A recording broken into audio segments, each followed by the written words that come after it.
नमस्कार, स्वागत है आपका बीसीसी न्यूज पर। देश में बेरोजगारी एक बहुत बड़ी समस्या है और इसके साथ ही एक बड़ा चुनावी मुद्दा भी। कुछ साल पहले सरकार ने ही ये बताया था कि 45 साल की सबसे बड़ी रोजगारी इस समय इस देश में है और लाखों युवा बेरोजगार है, पढ़ लिख कर बेरोजगार है। सबसे ज़्यादा दिक्कत उन युवाओं को है जो कि सरकारी नौकरियों की तैयारी करते हैं। उत्तर प्रदेश सरकार ने 2024 के चुनाव को ध्यान में रखते हुए, जो कि बड़ी मांग थी युवाओं की, 60,000 पदों के लिए उत्तर प्रदेश पुलिस कांस्टेबल की भर्ती निकाली और चुनाव के कुछ महीने पहले से निकली इस भर्ती की परीक्षा 17 और 18 फरवरी को हुई। इस भर्ती में 50 लाख बच्चों ने फॉर्म डाला था, जो कि उत्तर प्रदेश ही नहीं बल्कि अगल बगल के प्रदेशों के भी थे। और ये वो बच्चे थे जो गांव से आते थे, गांव में रहकर पढ़ाई करते थे। कोई ऑनलाइन करता था, कोई कस्बों में जाकर कोचिंग करता था, तो कोई शहरों में जाके तैयारी कर रहा था।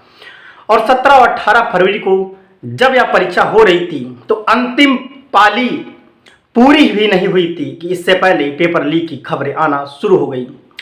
कुछ लोगों ने इसे अफवाह बताया तो कुछ लोगों ने इसके साक्ष्य देना शुरू कर दिए कि कुछ लोगों को पेपर होने के 2 घंटा पहले, 1 घंटा पहले उत्तर पता चल गए हैं, पेपर सहित उत्तर पता चल गए हैं।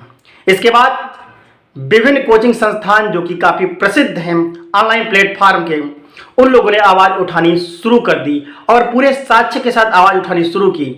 और उनका साथ मिला उत्तर प्रदेश के विपक्ष के नेता अखिलेश यादव का। अखिलेश यादव ने छात्रों के समर्थन में ट्वीट कर दिया।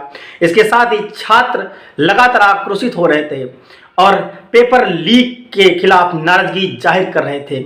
लेकिन भर्ती बोर्ड ने इसे अफवाह बताते हुए कहा कि पेपर पूरी शुचितापूर्वक संपन्न हुआ है। लेकिन जब यह गुस्सा नहीं थमा और ऑनलाइन कोचिंग के संचालक छात्र ऑनलाइन रूप से अपना विरोध दर्ज कराते रहे, इसके साथ ही जगह जगह धरना प्रदर्शन करने लगे और साथ ही सियासी गलियारों की भी बड़ी खबर बन गई, क्योंकि विपक्ष लगातार इस बात को मुद्दा बना रहा था। तब जाके नेशनल मीडिया ने भी इस खबर को जगह दी, वो भी इस तरह से कि वह सरकार की बुराई ना हो, क्योंकि वो इस प्रकार चला रही थी कि शायद लीक नहीं हुआ, अफवाह के हिसाब से चला रही थी। लेकिन अंततः सरकार को झुकना पड़ा और जो भर्ती बोर्ड कह रहा था कि पेपर शुचितापूर्व संपन्न हुआ है, उसी भर्ती बोर्ड ने एडीजी अशोक कुमार के नेतृत्व में एक अंतरिम जांच समिति का गठन किया। वह जांच समिति साक्ष्य मांग रही है छात्रों से कि वह साक्ष्य दें, जिन पर वह जांच करेगी कि ये वाकई में ये पेपर लीक के साक्ष्य जो है वो पुख्ता है या केवल अफवाह है या ऐसा ही फेक है। लेकिन छात्रों को इस जांच पर भरोसा नहीं है और वह हमेशा से री एग्जाम की मांग कर रहे हैं, पहले दिन से ही री एग्जाम की मांग कर रहे हैं।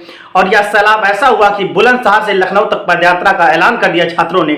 उनके साथ ही उनके सारे टीचर जो कि ऑनलाइन ऑफलाइन उन्हें पढ़ाते हैं वो भी इसमें शामिल थे। लेकिन कुछ कानूनी कारणों से और प्रशासन की सख्ती के कारण वह यात्रा रद्द हो गई। लेकिन छात्र इससे पीछे हटे नहीं और लखनऊ के एक इको गार्डन में 23 फरवरी को धरना प्रदर्शन का ऐलान कर दिया।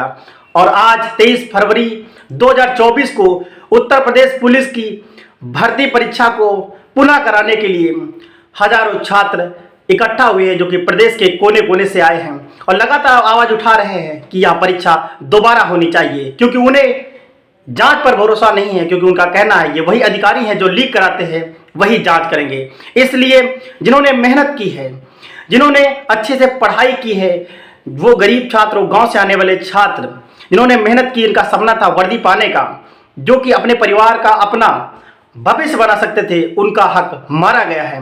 उनका हक मारा ना जाए और उनकी स्थान पर कोई अयोग्य लड़का ना चयन हो केवल पैसे देकर।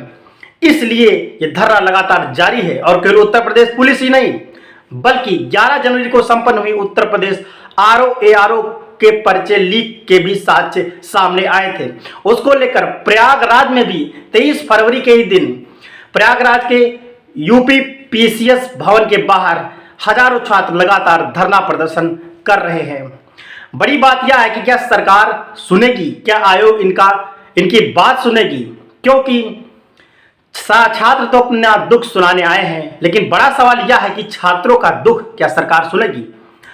बड़ी बात तो यह है कि अगर विपक्ष इनका साथ न देता या सियासी गलियारों की ये खबर ना बनती और चुनावी समय ना होता तो जांच समिति का गठन तक भी नहीं होता।